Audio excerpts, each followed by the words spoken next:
Welcome to the Beauty and You podcast, a safe place created for all women to come relax, get inspired, and be constantly reminded that they have not lost the ability to be who they once were. Join us as we dive into the true meaning of rediscovery through inspiring guests and topics such as healing, self-love, and creating a positive mindset. So sit back, relax, and get comfortable as we dive into this week's episode. Here's your host, Chi Quita Mack.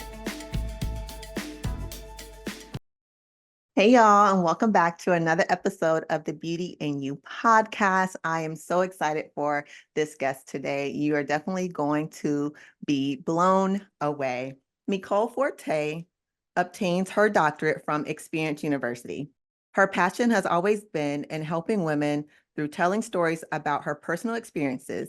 In doing so, she reveals uncomfortable truths that trigger internal healing, mentally, spiritually, and emotionally. Her stories have been known to change mindsets and perspectives.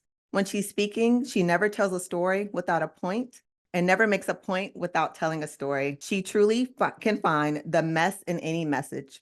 Mother of one, countless plants, published journal author, podcast host, event host, moderator, masters of all things fun and always on the go. Mama, welcome to the Beauty and You podcast.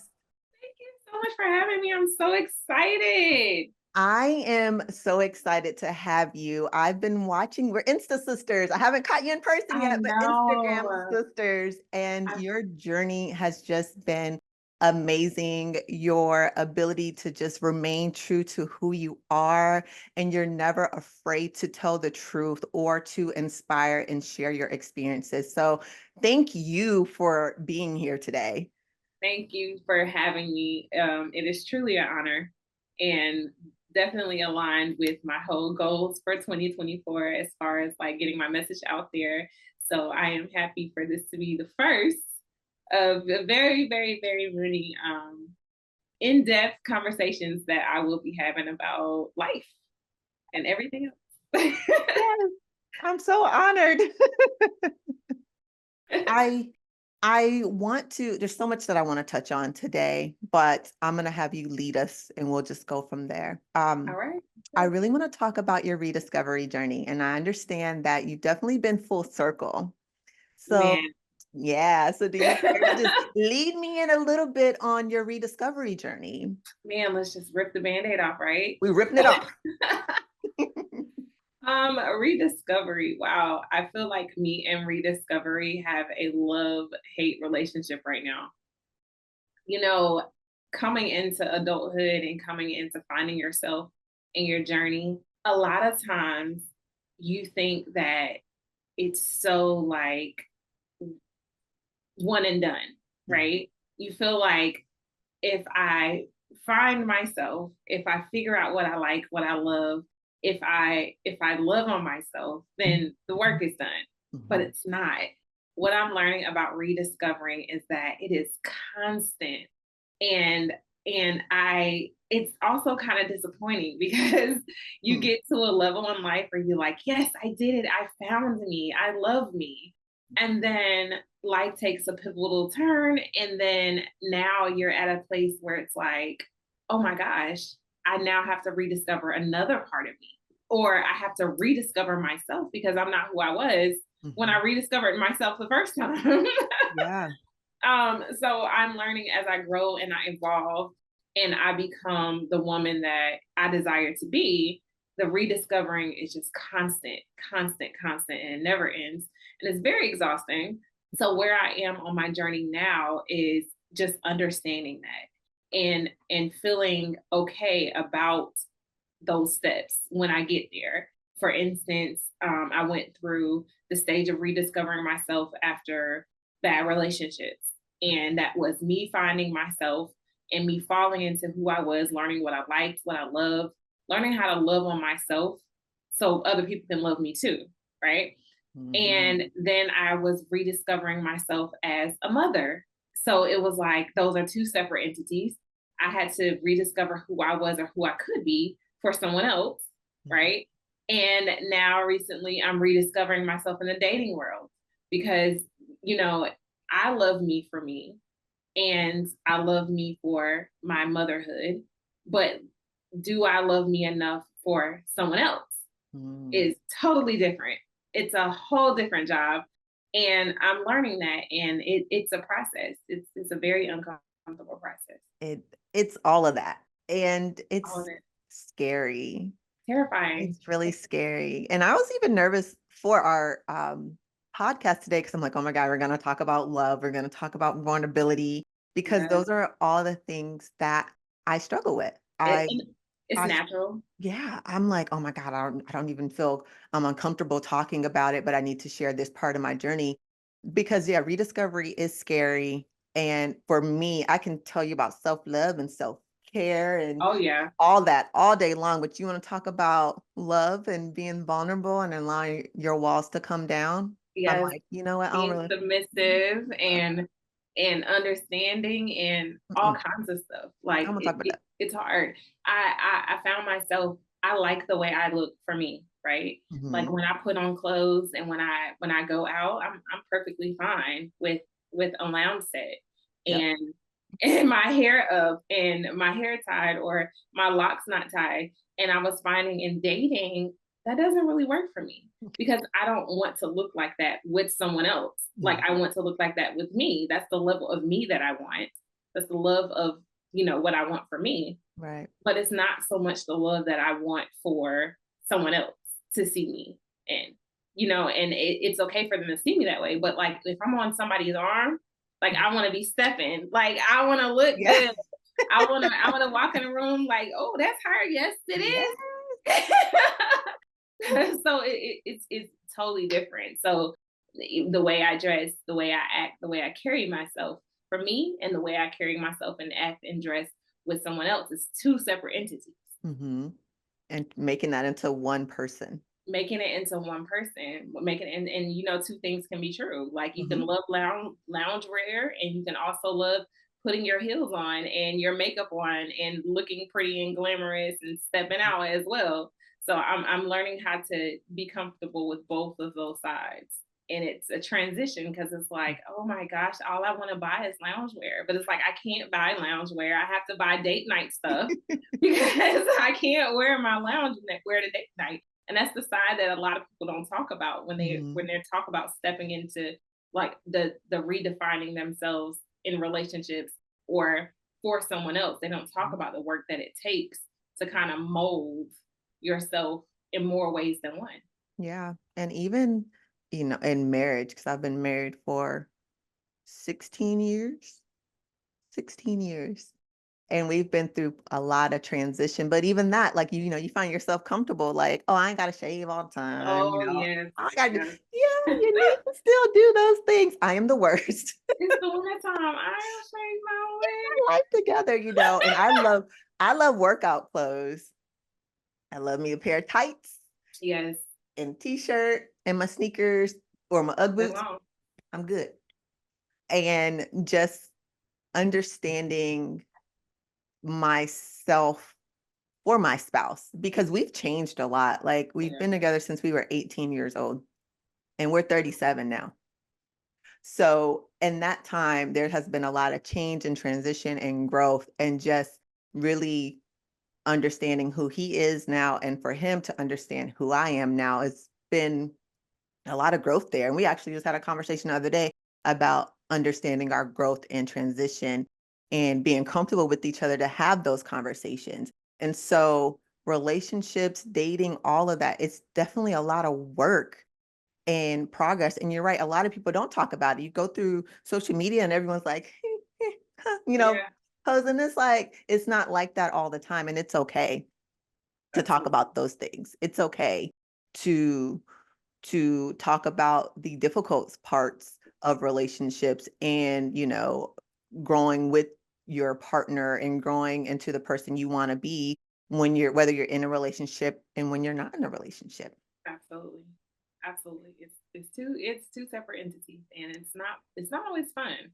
And it sounds fun or it sounds like it could be fun, like dating and experiencing new things, but with new things always comes a shift, a change. And one Hmm. thing about change is it's not always comfortable. Hmm. It's probably the most uncomfortable thing because it takes you from one way of thinking to another. or one way of being to another. And with that comes discomfort. So Absolutely. a lot of people miss that mark when talking about that. So Absolutely. One thing I love about you is how you always talk about your experiences in your past experiences. What has happened that has made you really valued what you've gone through and really focus on that self-reflection part of it? everything, everything, the highs, the lows, the the the tears, the fears, the smiles. I think I think every single experience makes me who I am. And I'm really transparent about those experiences from my perspective without tainting anyone else. But I think the best part about my redefining was losing myself to find myself again. Mm, And although it happened so late, it was very beneficial and it was very effective because I was an adult and I was well experienced with life. I was already in motherhood. So finding myself again and learning how to find myself was really big for me. And it was fun and it was scary and it was a lot of steps, but I did it, and it's one of the things that I talk about a lot. Like I wrote a journal on getting back to yourself after tragic situations, and they don't even have to be tragic. They can be good situations, but just finding yourself under all of our titles. We bury ourselves so quickly. And I found myself doing that a lot. Like I wanted to talk about when introducing myself, I wanted to talk about being a mom and being a girlfriend and being a boss and all of these things. And what I noticed was, wow, like none of that is really me. mhm, All of these are just titles. Like, who am I underneath all of these titles? Like, if I have nothing left, if my career is gone, if I'm no longer in a relationship, if I am no longer a mom, could I introduce myself as just being MiCole and it be okay? And when I asked myself that and the answer was no, I knew that some work had to be done. mm, Like there has to be a me that exists if none of this does, because it's kind of boring. Imagine going somewhere and introducing yourself and saying, "Hi, I'm Nicole. I'm a mom. My children are such and such and such and such. This one does this one does that one does that. I am a payroll and accounting manager and I do this and this and this and I have this many people up under me and it's just great. I love the company that I work for. The company does this, that and that. mhm, I am in a long-term relationship or marriage. My husband, my boyfriend is wonderful. He does this, he does that. And then after a while you realize all I am is talking about things and people. Like I have mhm, yet to say anything about myself. So what I started doing, I started changing my introduction. And because I didn't know how to introduce myself, I had to try things, right? So I mhm, had to say, okay, what do I like to do and what don't I like to do? And let's start there. And sometimes I realized I had to go back to like my old self. Like, okay, I used to like to do this. Let me try this. And I might not have liked to do it now still, mhm, but it led me to something else. Right. So it's like maybe I don't like working out. Right. But I like the workout clothes. I feel comfortable in them. yeah. Okay. So we're getting somewhere. We're high. I like the way I feel when I'm comfortable. Mhm, Right. I may not like to go shopping, right? I don't want to go in the stores and I want to look for clothes or whatever, or anything like that. But I like clothes. So where can I do this to where I'm comfortable? I want to shop online. It trying things may lead you to certain things and you may feel like you still like those things, but mhm, that's important.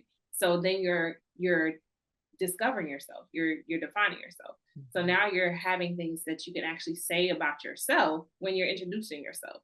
And you always lead with that. Like, mhm, so that's why, my introductions are so important to me because it's like I want to talk about me first. Who am I? What do I do? Aside from any titles.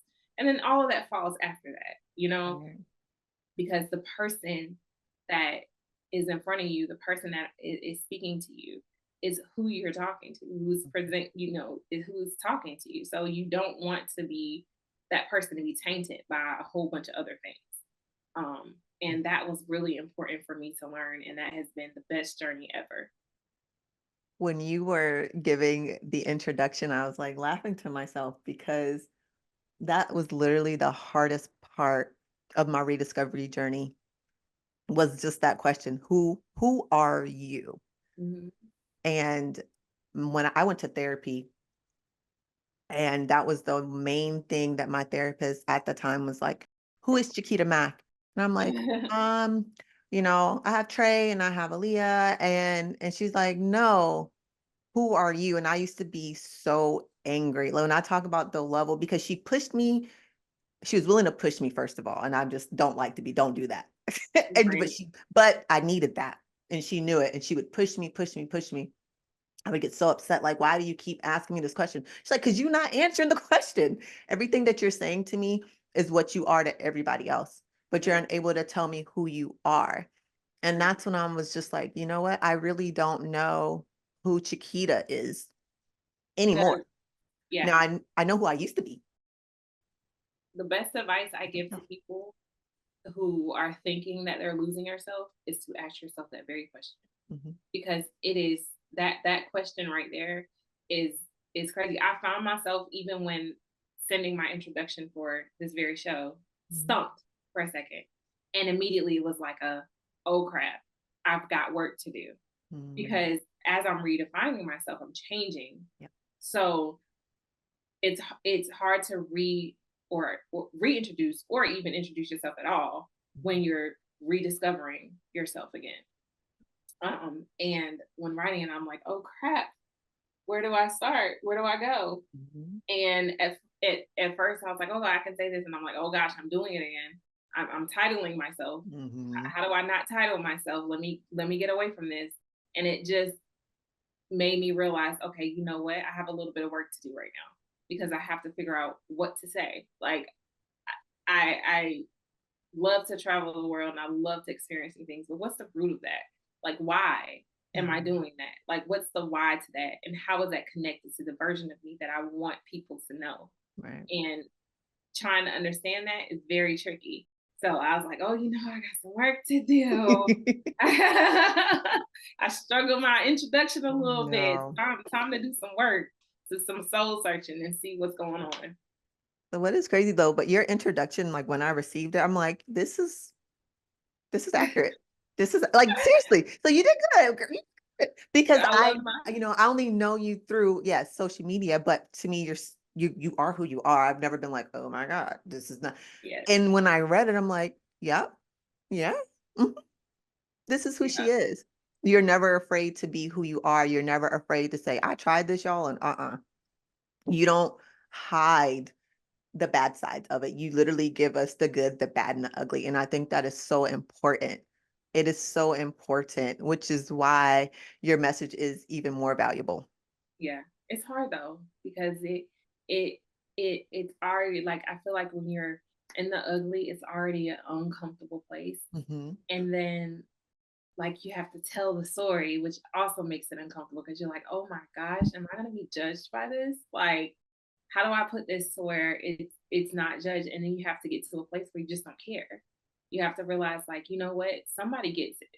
Like, somebody is gonna understand what's going on, and they're gonna connect with it. And it's gonna be for somebody. It may not be for everybody, but it will be for someone. And Hmm. that's the beauty in it. And you kind of have to take away who it's not for. Like, they don't matter. And it just it being transparent comes with, like, a kind of almost like grief, because Hmm. it's like disappointing. It's like me telling an ugly story is also causing judgment. It may cause hurt for whoever's on the other side of it. It's so many different things that come with it, but it's also very beautiful because, like I said, it connects with people, and it gives people to understand that they're not alone in certain Hmm. things. So, And I think that's important. When I'm speaking, there's a part of my introduction where I talk about, I get to the ugly part, right? I'm like, things weren't always so great. And there's one picture I show of myself during that time when I was really, really underweight. Like, you can literally, I'm in a bathing suit and you can count my ribs literally. Every Oh, girl, time I let's show that, go. This is every the girls' days. every time every time I show that picture, I've not yet to get through it without tearing up. Mm. And then, and I say, give me a minute. And then I continue on. But in my mind, because you can't just stop in the middle, you can't just stop speaking. Yeah. You're there for a reason. But at the same time in my head, I'm like, oh my God, here you go crying again, or here you go being upset again, or here you go. And I had to really understand, like, that's a part of my journey. It's not the best part, but it's Not the the best. most impactful part. Because Yeah. when I see that picture too, I'm like, girl, you came a long way. That's where you was at, and look at where you are now. And so it's very uncomfortable. It's very, I don't want to say not safe, but I don't feel comfortable. I just don't feel comfortable. But I also know, and sharing my story and sharing that part of it, and then showing, like, through the work, because it's a lot of work and it's continuous work, you can get through it. I've helped at least one person. Yeah. But every time man, and I got beat myself, I'm not gonna lie, I always beat myself up like, girl, are you really, like, seriously? You gonna do this again? But yeah, every time. I found myself going on an insecurity journey, right? Mhm. And it's the most sensitive topic to me right now because it's like, wow, like I was secure with myself, right? Loving on myself. But when it comes to someone else loving on me, I don't know if I'm secure with that, right? Mhm. And I had a conversation with somebody and it kind of spoke volumes. I'm like, I'm not insecure. What I require is safety. I feel Mhm. like I'm not safe. And it was actually a guy I had a conversation with because, when dating, men are so quick to say, you're insecure because you react to a certain thing a certain way, or because you feel a certain type of way about going days without hearing from them, or even being ghosted, or stuff like that. And Right. I had to, like, really, we went back and forth a little bit, and I really thought about it. I'm like, you know what? I'm not insecure. Like, I'm very secure with who I am. I know that I'm a great person and I'm a great woman and I bring a lot to the table. That's not the question. I know that I'm beautiful. That's not, none of that is tainted. Right. What's tainted is my safety. I don't Mhm. feel safe with you. I don't feel like I can not talk to you and everything will be fine. I feel like something is going on, and it is it's more so like a safe issue. So now I find myself trying to, like, figure out, like, okay, how do I uh, convert this insecurity phase that I think is insecure, which is really safety, into something that's safe. So now when I'm talking to men and even women in friendships, I'm like, they're like, do you deal with any insecurities? No, I deal with safety issues. Like, I want to feel safe. If I tell you something, I want to know that you're not going to go and say it again, because that's not me being insecure that you'll do it. It's me just feeling like I can trust you Mhm. with these things. If I give you my body, I want to know that I'm safe. It's not Mhm. me being insecure about how I look or how I feel during the moment. It's, I want to know that it's with purpose and intention both ways. It's not just for the moment.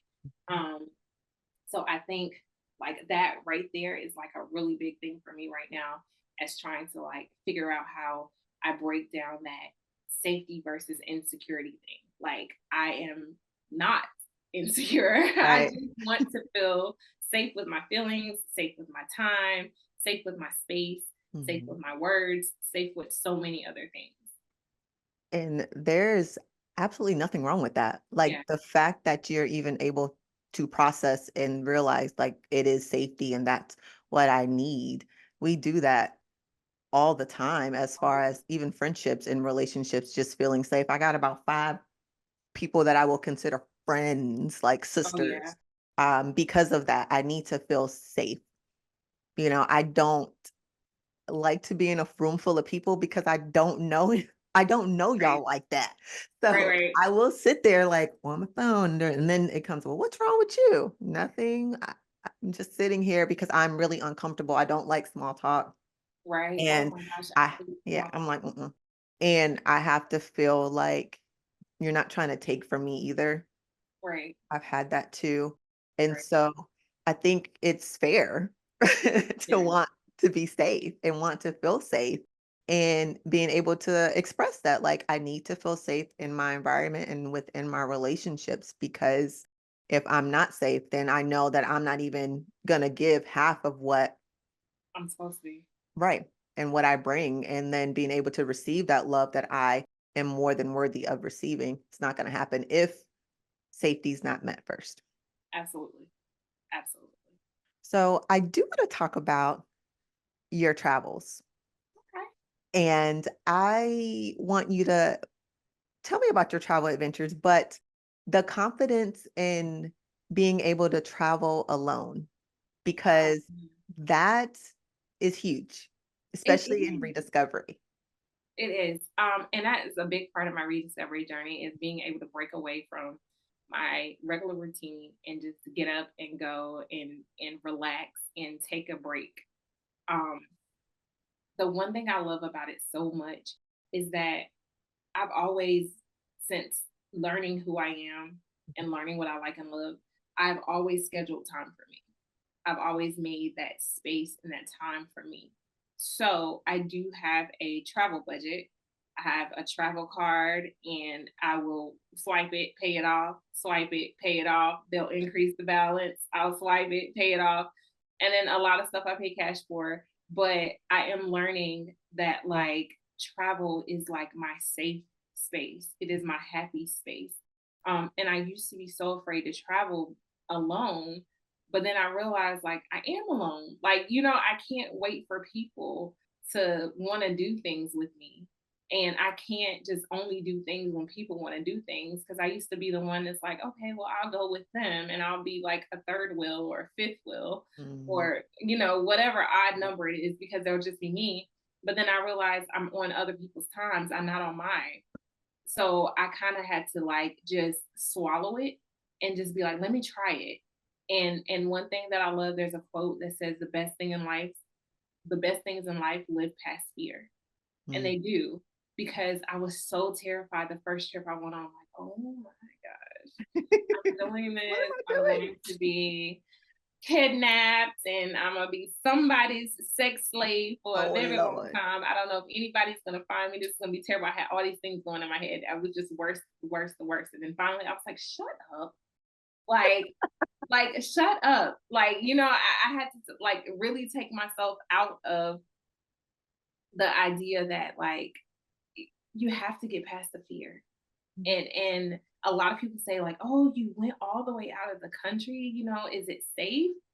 I'm not safe in the States. Like, I don't know if Listen. y'all know what's going on here. Like, I don't know if y'all watch the news, but nobody is safe. Like, we ain't safe on grounds. Like, the Mhm. only reason why we do feel safe is because we call it home.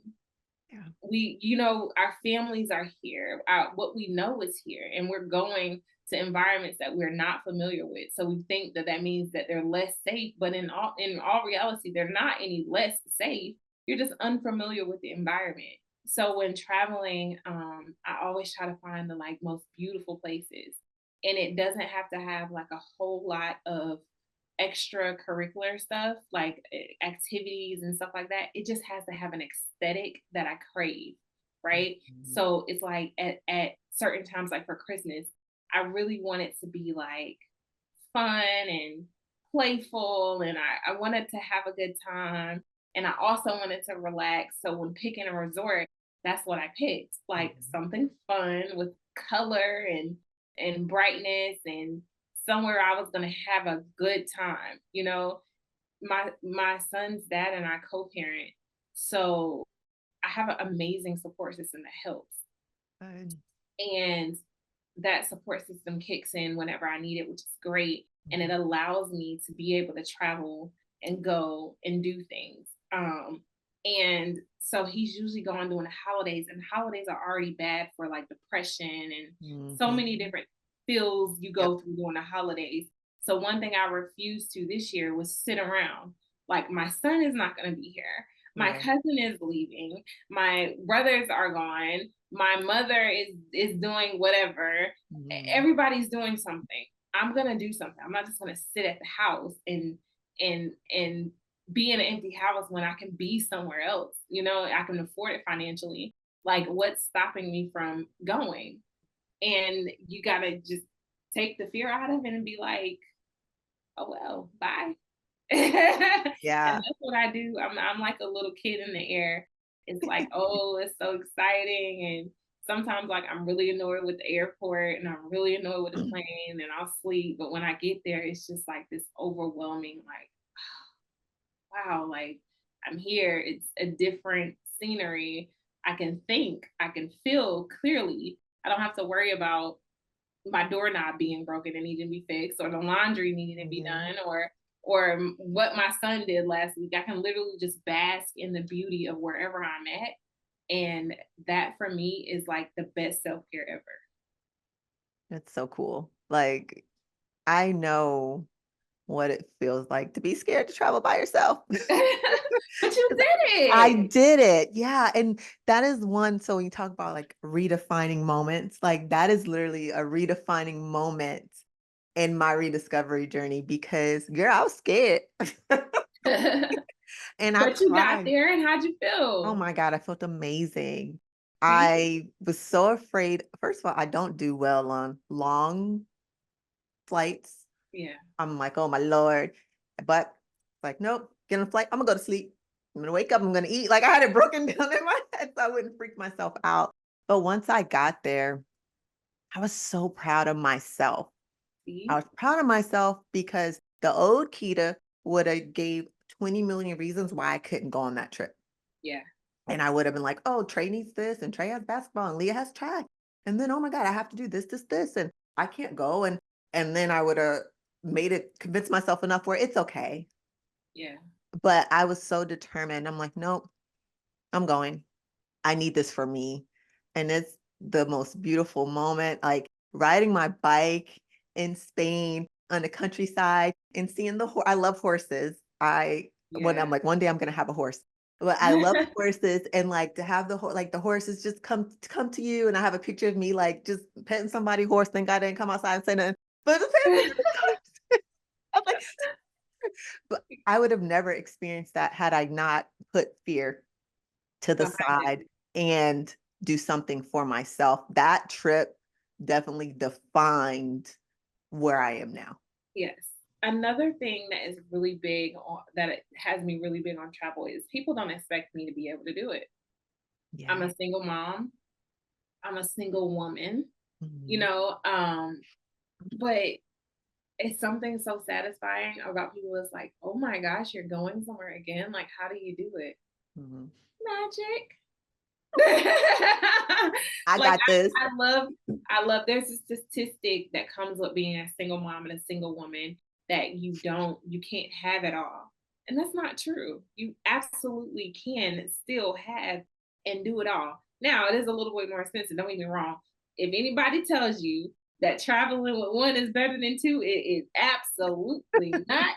That is a lie. For one, it's way more expensive. The bag for one person is always way more than for two. It is the most annoying thing ever. It's like there's why would you charge less for two? There's two Right. people. There's two people. Why wouldn't you charge less for one? I will never understand how they make the math when it comes to that. So it is a little more expensive to travel alone. However, you know, it can be done. Mhm. And I think like with me, it's like it's also a satisfaction to me. Like, yes, I did this. Like, Mhm. I can do this. Like, I can redefine the statistic of being a single woman and a single mom. Because guess what? Even though I'm a single woman and a single mom, I'm not in a single family's income. I work two full-time jobs. So I'm blessed to be able to maneuver and do those things Right. where they don't conflict with each other. And also, I am not just sitting around waiting for somebody else to do things. With I can still do them. So there's a requirement. Now it sucks because it makes me like super independent. It gives me that, it doesn't give me, what do they call it? Like the soft girl era. Oh, yeah. It's kind of intimidating. I find that like when I date and I tell people that, it's like, dang, I don't know if I can keep up.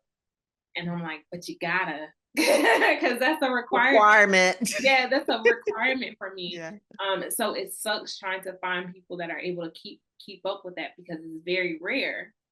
But it is so satisfying to know that it's possible because people don't think it can be done. So redefining that statistic is very beautiful for me, and I'm really going to dive into that because there's a lot of women who can do it. The way I started out doing it was like, do I really need this cart? Like, what can I buy with this $500 cart that I'm about to check out? Instead, that can be just as satisfying. Like, I can buy $500 worth of clothes where I'm going to wear them to. Yeah. Or I can spend it on a trip and, I can wear what I already have and I can be somewhere and I can relax and get away from my normal. So I started like moving money around in those ways. Like, what can I do with this? Like, what I have it, like, how can I make this beneficial? Like, I'm not going to break the bank and I'm not going to go broke. But at the same time, it's like, I want to live. I want to live now. I want, if something was to happen to me, people to know me for something. And it not just be, well, she was a mama. She was a good mama too. She was really good at them numbers. She can work a spreadsheet with her eyes closed. She can find an accounting error like that. Like, I want somebody to say she actually really lived. And because she was able to live, I feel like I can live too. And because, she was able to master single motherhood, I feel like I can do that too. That's the story I want to leave behind, not the story that's statistically attached to what I am. I want something different for myself. I think it's important, just with that alone, is to continuously give the lesson that we are the authors of our story. Like, we write that. We do that. And just being able to say, like, I'm not going to live the way you think I should be living, as a single mom, etc. Because people do put stigmas on what we should be doing, single mom or not, as a mom. As a mom. As a mom, you're here and you have 2 kids. Oh my God. Or myself being in the military, you're in the military. How do you leave your kid? So now you see what I'm saying? Like, there's stigmas a place to whatever we do. And it's like, yeah, that's your story, but that may not be my story. I am the author, of my story. I create my own narrative and I'm going to show you what I'm able to do. And the story you're writing, your story, your narrative, everything you're saying, like, I want to teach someone, you are doing those things. I just want you to understand that I know we beat ourselves up, but you're writing the narrative just the way you would like to write your narrative. And it's just important. Just understand, everyone that's listening, it's your story. It's your story. It's your story. Don't bend, don't break for nobody else. Take your time, write your story, and do it the way you want to do it, because it can be done. Absolutely. It can be done. What advice would you give to that mom, that single mom that wants to write her own story, but fear is really a factor? You know what? And we already said it. The best thing in life lives past fear. And not only that, you are responsible for your story, how it's written, how it's presented. You have two options. You can stay there and be stuck and stagnant and afraid, or you can just let go and realize, like, dang, I can really fly. You also have to realize that as mothers, our children are watching us. They are attaching themselves to what we do, which forms those generational curses, right? Mm-hmm. I never want my son to see that he has to stay where he was. That was really big on me. Mm-hmm. Like, to me, like, I felt like because my family was somewhere, I had to be there too, because I was born there, or because I lived there or grew up there. I had to be there too. And there's a whole world out there, Mm-hmm. and it's just waiting for you. And you cannot see it if you don't want to, or you can. It's completely up to you. But you have options. Don't limit yourself. Don't box yourself in. Think outside the box, and most importantly, don't just think. Be outside your box. Mm-hmm. I don't want my son. I said by the time he graduates high school, he will have visited all 50 states. Why? Because I want him to see that you have options. And although I'll be sad that you're far, I can come visit you. Like, I don't want you to feel limited. Like, if my son tells me he wants to stay in his hometown after he graduates high school, my first question is why? You're going to have to give me a good answer as to why. And it cannot be based off of the simple fact that your family is here. It cannot be based off the simple fact that this is what you know, because you can learn new things and you can build a new family. People are everywhere. Yep. So, I don't want you to limit yourself by fear, and just remember that, there are people watching you. So break those generational curses now. My biggest fear as motherhood and as being a single mom is I feel like I'm teaching my son that women do it all, right? Mm-hmm. So one of my biggest things with him is I don't do no housework.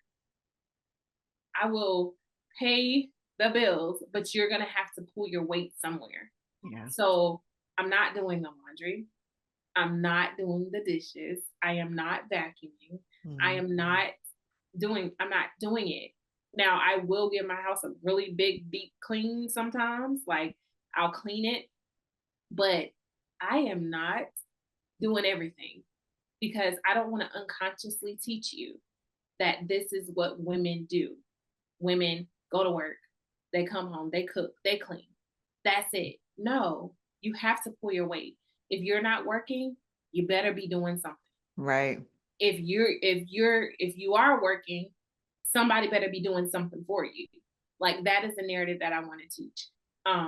So just, and at first I was scared. I was like, oh my gosh, I'm treating him like a slave. But then I'm like, I'm the slave if I don't. Right, like, you doing everything. And yeah, you're saying my mom's gonna do it. He has a thing like, I feel like a maid. Well, okay, I work 2 jobs.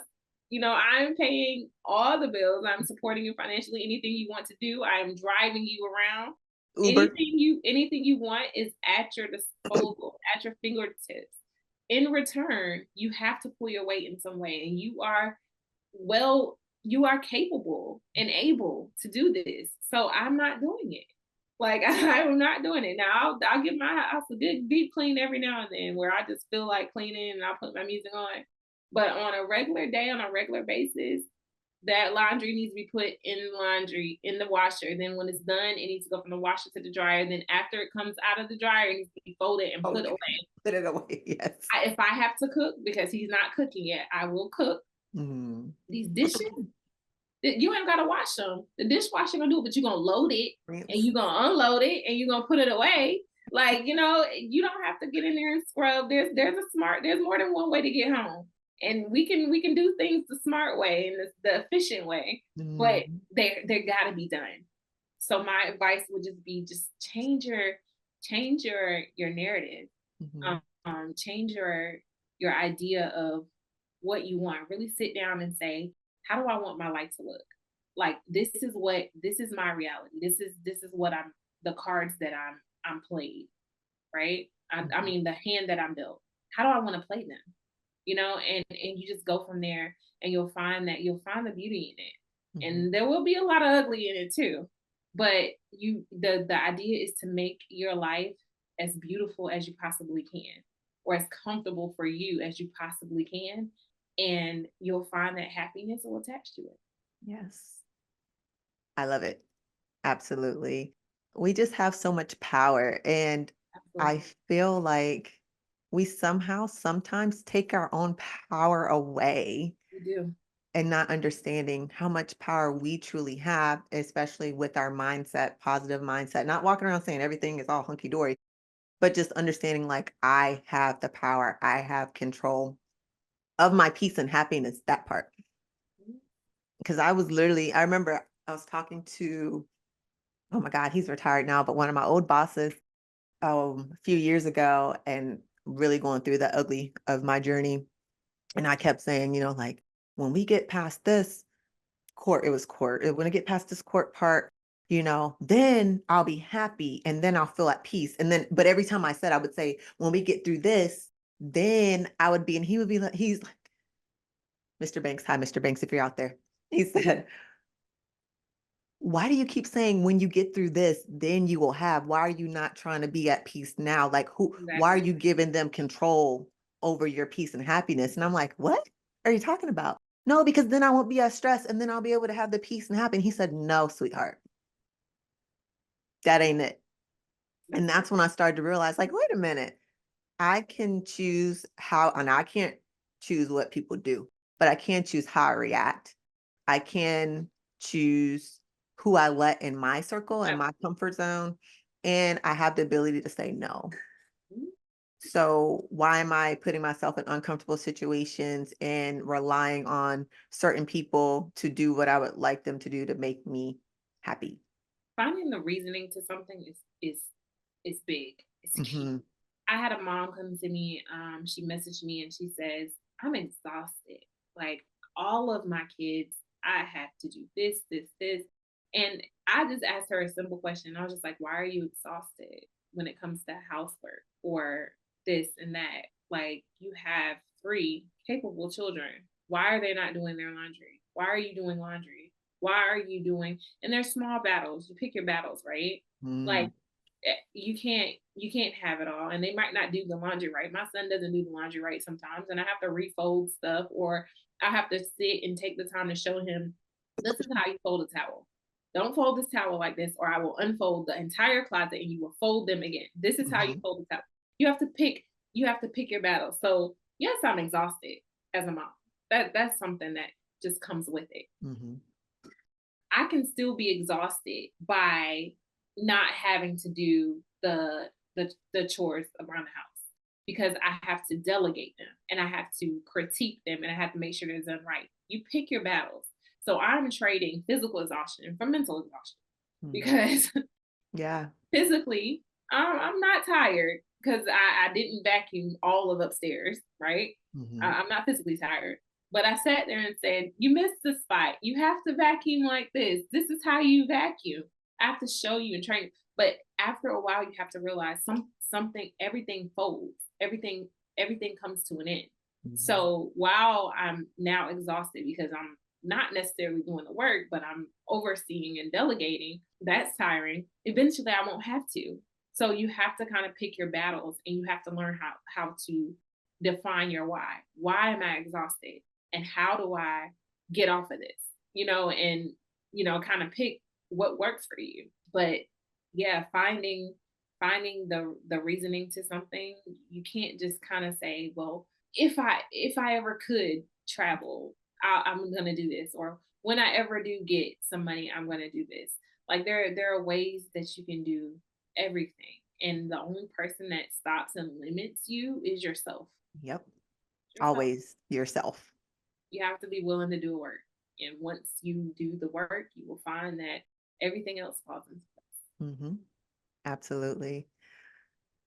If you could go back to 18-year-old MiCole, Oh shoot, y'all don't want me to do that, cause what y'all what advice would you give her? her. Listen.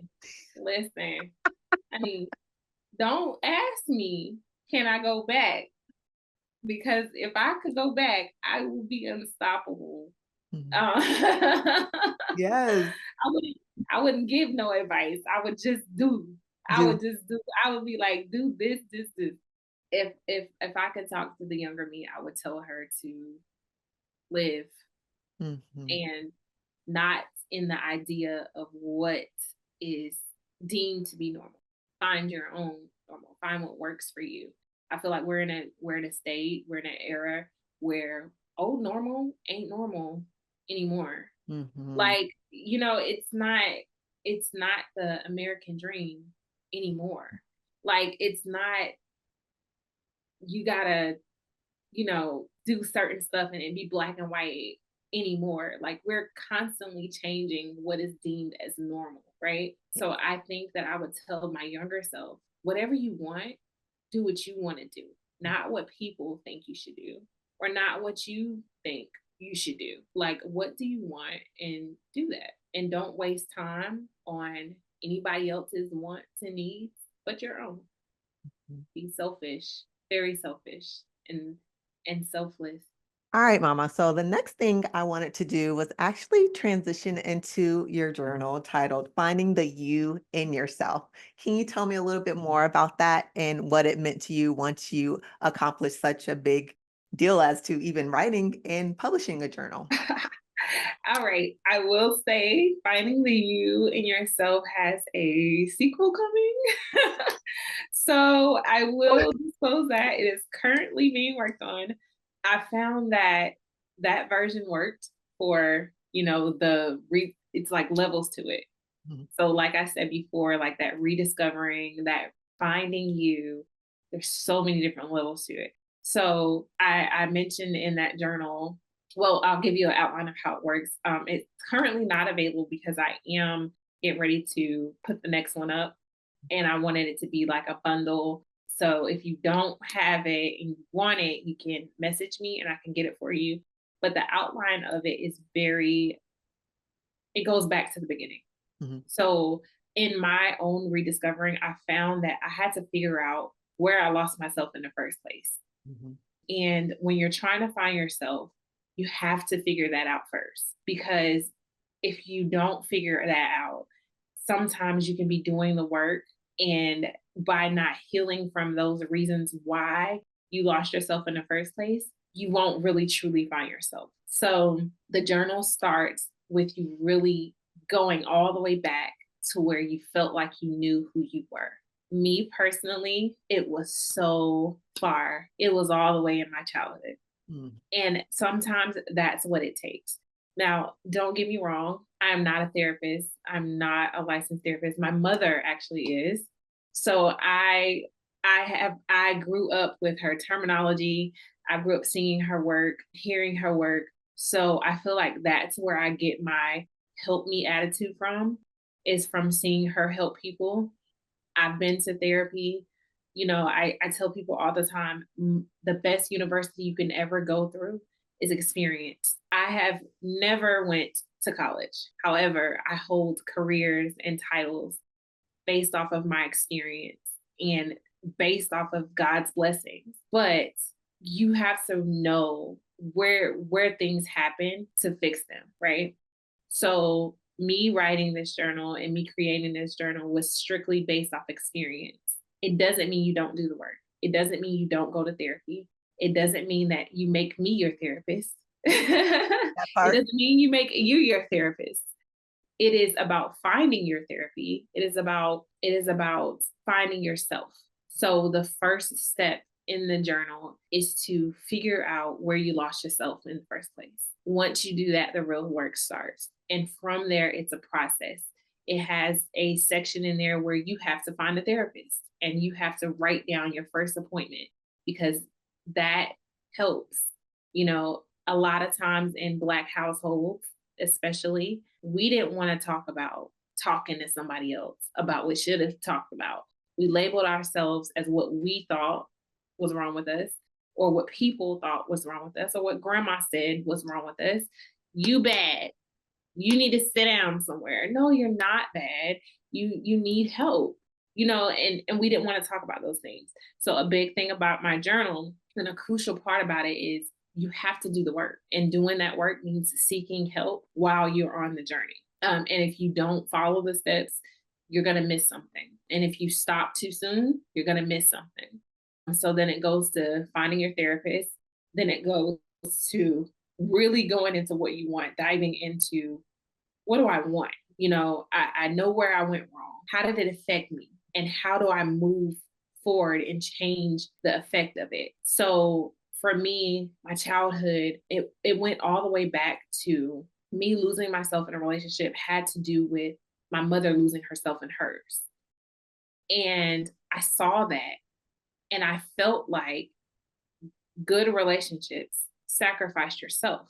And you had to be the woman that held it together regardless. And when you didn't, something was wrong. So I had to dive back into that and I had to change that because for a long time, I thought that my mother was a victim. But then looking at it in a positive way, I learned everything about motherhood from her. She was a single mother. I survived single motherhood based off of what I saw her do and what I saw her didn't do, what she didn't do, and what I never wanted to do for my child. So I was able to change the way I saw something negatively happening to me and make it a positive. Once you do that and you find the good in your ugly situation, you start to look at that perspective totally different. Yep. It no longer hinders you, it motivates you. So once I realized, okay, I lost myself in this relationship because I thought because of my childhood, and this happened to me, I had to do this too.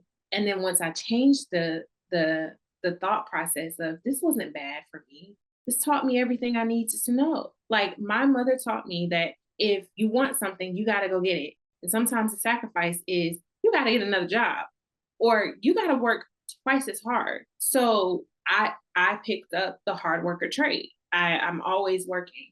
And I realized, wow, I always said that she was working, but I never went without, like ever. Like I thought that was a bad thing that my mommy didn't have dinner on the table and I had to teach myself how to cook. But it was a good thing because there was food for me to eat. I didn't necessarily look at my situation as, a good situation, but it was. And I was able to change that process. So the journal helps you do that. And then my favorite part about the journal is it requires you to find yourself again by experience. It requires you to get up off your butt, get out and find what MiCole likes to do. Yes. It requires you to do the work. You have to. It's a section in there where you completely stop the journal. And all you do for however long it takes is try things. Today, I'm going to go to the movies alone. I don't like going to movies. However, I really, really like movie popcorn. I'm gonna buy me some popcorn for the house and I'm gonna eat popcorn and watch a movie at the house because I don't like going out alone. It's a section where you write what you did and if you like it, you keep it. But if you didn't like it, you find what you liked in it to try something else, right? So I don't like the park. However, I loved the lake. Like I loved how it had a lake or a sitting place. So I need to find sitting places. It doesn't necessarily have to be a park, but I need to find the aesthetic, the scenery, so it has you turn these things that you think that you used to like into something else or to keep the things that you still like, right? And all while doing these things, you're finding yourself. You're figuring out what you like, not anybody else but you. You can't do these things with people. That's one of the requirements. You have to do them alone. And you can't like not do them. Like you can't move on until that step is complete. And it tells you this could be a 6-month process. This can be a 5 months process. But it does. And in that journey of, discovering yourself and finding yourself, you'll fall in love with yourself. You'll learn how to date yourself and you'll learn how to spend time with yourself and you'll learn how to set apart time for yourself, right? And then you take all those things and you cut them out and you put them in a jar in the end. And every day you remember to get your moment and you pick something out of the jar for you to do. You take 10 minutes of your day of some things that you like and you do them. And that's how you remember who you are under everything. because I found who I was, but I wasn't able to apply that to my life. And I'm like, why can't I apply it to my life? Like, I'm not making the time to do that. So at the end of the day, when the whole house is quiet and everybody goes down, like, even if I go to the refrigerator and get my salted caramel ice cream, I have done something for me. Yeah. I have made time for me. And that is a beautiful thing. I'm talking one spoon, one carton, no noise, just peace and salted caramel and buttercream. And it is like heaven to me. And the task is to never let it go, never let a day go by without doing something for you or not remembering you. You are a factor in your day. So I bust my butt for jobs, for my children, for my family. But if I don't do something that I wanted to do in that day, something is wrong. So I made it a habit. And once you make it a habit, you won't need the jar anymore. Right. You'll just know at the end of the day, crap, what can I do for me? Like, I'm going to watch a TV show. I know I should be asleep, but this is what I want to do. And I remembered me today. And by doing that, you're loving on you more and you're remembering you more and you're including yourself in your day. And that really matters. So that is the base of finding the you in yourself. And the next one will be finding the you in something. I'm not sure what that something will be. Maybe it'll be in life or love, or I'm not sure where the direction is going, but it'll be pulling the you out of something else, because I feel like in everything that we do, we should exist in some certain way. Absolutely. So now as I'm discovering this journey with love and dating, I like really don't want to lose myself in it. Like, I want to make sure that I exist where love is. Love is a sacrifice. And I'm a type of lover where sometimes the love that I give precedes the love for everything else. Like, I'm an all-in person. Yeah. And I want to learn how to do that without negating me, without compromising me. So we'll see where that journey goes, and we'll release that one and see who that one is for. But I'm really, really excited about it, and we'll see. I'm excited. I'm We'll see excited what for happens. you. And yes, I want that one. Yeah, I'm we'll so see. We'll see what happens. I want to do like all segments, like maybe motherhood. Like, everything is a journey. everything's a journey. Everything is a different journey. Mhm. And I didn't realize that at first, and now I do. So I want to make sure that I'm able to cater to the different levels of life and not just be so simple when it comes to it, because it's work. Yes. And you don't want people to think that, okay, I did the work, now it's done. Nope. The work continues and Continuous. continues and continues, and it gets there. So Yeah. And I think that's important to just when we talk about the healing journey and rediscovery journey, it's a circle. Like my framework is a circle, because this is what we're doing. 1, 2, 3, 4, and we want these 5 outcomes, and then we got to go back to 1, 2, 3, 4 again to get these 5 outcomes. It's always continuous, and so you're always building your tool bag. It's always use tool bag. You're building your tool bag, so that way when a situation occurs, you know what to look through and pull out and yeah, utilize. And it always starts from the beginning. So I love that your journal is going to take us to the beginning, because I believe that no matter where we're trying to go in life, we have to start with the past. We yes, got to go that way, because a lot of who we are now and what we do is because of those it's rooted in it. experiences. And you probably don't even realize, why do I do that?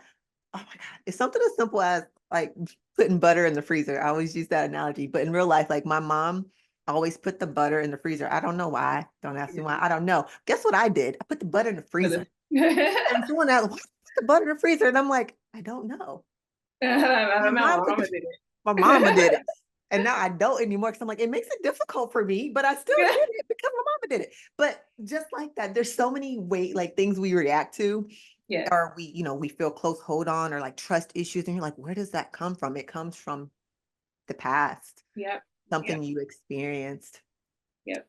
I want to thank you so much for being a part of the Beauty in You podcast today. This conversation was absolutely amazing. And I knew it would be because you just have so much experience and knowledge and your ability to share. So I am very thankful for you for being a part of my journey with I, this experience. I'm thankful for you for requiring me to walk in my purpose. You know, I run from purpose so much. Like, it makes me emotional how much I run from purpose because it's so heavy. Like, it is so heavy. I took a step back on social media. I'm not as active as I was. I'm not as engaging as I was. I'm not as present as I probably should be. But when talking about this year in my head, you know, we talk to myself a lot, just me and me. We have a lot of conversations. Of course. We besties.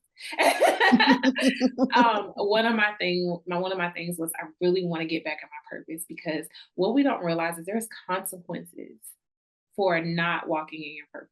Mm-hmm. And sometimes it is way more grave than just stepping up and taking purpose on, because it's heavy, right? It requires something of you and something from you. So I want to thank you for requiring me to walk in my purpose and get on here and start sharing a little bit. It feels so good. You know, it's terrifying at first because it's like, oh my gosh, I gotta talk about that again. I have to reveal this uncomfortable truth. Hey, it's me again. Like, you know, you got to do all these things, but it's so satisfying when it's over and said and done, and you really feel like, yes, like it made a difference to get that out, not just for me or for you or for who's listening, you know? So if I can leave anybody with anything, it will be to answer the call for purpose. Yeah. Because if you don't, there are some things that come with that. Mm-hmm. And you might not like them. They might be worse than actually just answering the phone. You might have to listen to a long, detailed voice message about it or something. Yeah. But answer the phone. Purpose is calling. Yes, listen to the voice. Listen to that little voice that won't leave you alone. That won't leave you alone, and do it. Mm-mm. Can you tell everybody where they can find you on social media? Absolutely. First name, last name, MiCole Forte on all platforms. The Ride podcast currently taking a little backseat because we doing some rediscovering right now. So I have to figure out what we're talking about. But I'm here on yours, which is absolutely great. You guys tuning into this one. And you can tune into some of my old episodes. They still hold a little weight and they still hold a whole lot of truth, right? So I'll be back soon and I'll let you guys know when I am. But all platforms, you can find me at MiCole Forte. Yay! And everything will be linked to the show notes below. So, all right, everybody, thank you for listening. And until next time. Thank you for joining us on this week's episode of the Beauty in You podcast. Don't forget to rate, review, and subscribe. Visit us at thechiquitamack.com or join us on Instagram at thechiquitamack for your daily motivation and inspiration. Tell a friend to tell a friend. Until next time.